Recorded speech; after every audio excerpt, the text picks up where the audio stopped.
At a debate marking International Women's Day, it should not be a revolutionary statement to say that sex matters, but it is, and it does. Despite the fact that men's violence against women is a leading cause of the premature death of women globally, research in the UK and Europe is inadequate. But thanks to Karen Inglis-Smith's femicide census, we now have detailed comparable data about femicides in the UK since 2009. In a report published at the end of last year, the femicide census examined 1,425 cases of women killed by men.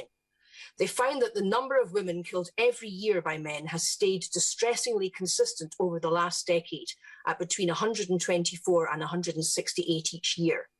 This raises serious questions about the state's response to men's violence against women in the last decade. The femicide census believe there's a lack of willingness to tackle the root causes of this violence.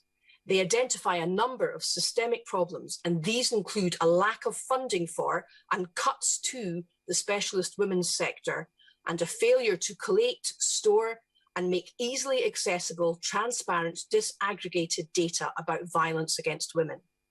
Madam Deputy Speaker, we need this data because sex matters.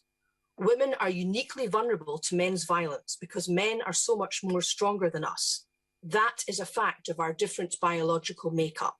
Sex matters. As women responded to the horror of the abduction of Sarah Everard on social media this week, one woman tweeted, "Half my timeline is women being told they are responsible for keeping themselves safe from male violence. The other half is women being told they are bigots for insisting on retaining protections against male violence." Her exasperation echoes that felt by many women. It feels like our society is going backwards. Women who speak up for women's rights are accused of bad behaviour, while men accused of abusive behaviour are often shielded from the consequences of their actions.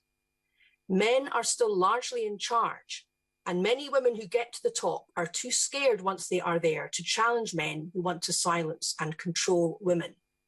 So they invent a new kind of feminism, one that is so inclusive and so kind that it will not dare name the problems that women face.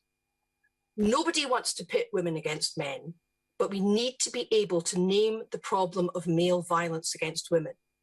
We also need to be able to acknowledge that sex does matter without being labelled bigots. The high incidence of male violence against women shows us that sex is a reality we cannot ignore. And if we do ignore the reality of sex, we distort reality in a way that will only make women more vulnerable.